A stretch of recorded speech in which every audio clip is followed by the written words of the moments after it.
کرام رضوان اللہ علیہم اجمعین کی جماعت ہے اور اس وقت انکار کرنے والے کفار مشرکین یہود و نصارہ ہیں،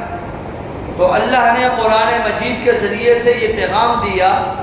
فَإِنْ آمَنُوا بِمِثْلِ مَا آمَنْتُمْ بِهِ فَقَدِ اهْتَدَوْا۔ اے کفار، اے مشرکین، اے یہود و نصارہ کے گروہ، اگر تم ان صحابہ جیسا ایمان لے آؤ گے تو تم ہدایت پا جاؤ گے، تم ہمیشہ ہمیشہ کی کامیابی پالو گے۔ تمہارا یہ کہنا کہ ہمارا مذہب ٹھیک ہے یا ہم ہی جنت میں جائیں گے، یہ دعویٰ تمہارا غلط ہے۔ یہ تمہارا دعویٰ قرآن کے خلاف ہے، احادیث کے خلاف ہے، ہر نبی کے کلام کے، ہر نبی کے کلمے کے، ہر نبی کی زبان کے خلاف ہے۔ اس لیے کہ اللہ نے تو قرآن میں یہ فرمایا ہے ہر آنے والے نبی کی امت پر لازم ہے کہ وہ اپنے سابقہ انبیاء کا اقرار کرے، اپنے سابقہ انبیاء پر ایمان لائے،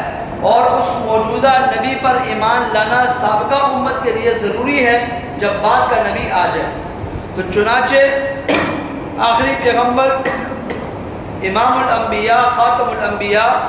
حضرت محمد مصطفیٰ احمد مجتبیٰ صلی اللہ علیہ وسلم کی اس کائنات میں تشریف آوری ہو چکی ہے۔ آپ آخری پیغمبر بن کر اس دنیا میں مبعوث ہو چکے ہیں، آپ پر آخری قرآن مجید نازل ہو چکا ہے، لہٰذا اب سابقہ پیغمبر پر ایمان لانے والے یہودیوں کے لیے بھی، عیسائیوں کے لیے بھی ضروری ہے کہ وہ وقت کے نبی پر ایمان لائیں، وقت کے نبی کا اقرار کریں، وقت کے نبی پر نازل ہونے والے قرآن مجید کا اقرار کریں، اس کو مانیں، تب وہ ہدایت یافتہ کہلائیں گے، تب وہ جنت والے کہلائیں گے، تب وہ ایمان والے کہلائیں گے، ورنہ کسی بھی صورت میں ایمان والے ہو نہیں سکتے۔ مشرکین کفار تو انکار کر رہے ہیں، لیکن وہ لوگ جو اس قرآن کے بارے میں بشارتیں سن چکے تھے، جو اس پیغمبر کے بارے میں نشانیاں پڑھ چکے تھے، علامات پڑھ چکے تھے، انہوں نے بھی آ کر اس پیغمبر کا انکار کیا۔ اسی لیے اللہ نے فرمایا اے یہودیوں، اے عیسائیوں، اگر تم آج اس پیغمبر پر ایمان لے آؤ گے جیسے کہ اس کے صحابہ اس پیغمبر پر ایمان لائے تو تم کامیاب ہو جاؤ۔ تمہاری کامیابی کا ایک ہی راستہ ہے، اور وہ راستہ یہ ہے کہ تم اس پیغمبر کی جماعت صحابہ کرام جیسا ایمان لے آؤ گے تو تم معتبر سمجھے جاؤ گے، اور نجات کا ذریعہ یہی ہے۔ اللہ کے رسول صلی اللہ علیہ وسلم کی ایک حدیث ہے، اللہ کے رسول صلی اللہ علیہ وسلم نے فرمایا کہ میری امت میں 73 فرقے پیدا ہو جائیں گے، 73 فرقے پیدا ہو جائیں گے، اور ان میں سے ایک فرقہ جنت میں جانے والا ہوگا، باقی سارے فرقے باطل ہوں گے، سارے فرقے گمراہ ہوں گے، سارے فرقے دوزخ میں جانے والے ہوں گے۔ صحابہ نے عرض کیا اللہ کے رسول صلی اللہ علیہ وسلم، وہ ایک فرقہ جو جنت میں جانے والا ہوگا، جو ہدایت یافتہ فرقہ ہوگا، وہ کون سا ہے؟ اللہ کے رسول صلی اللہ علیہ وسلم نے فرمایا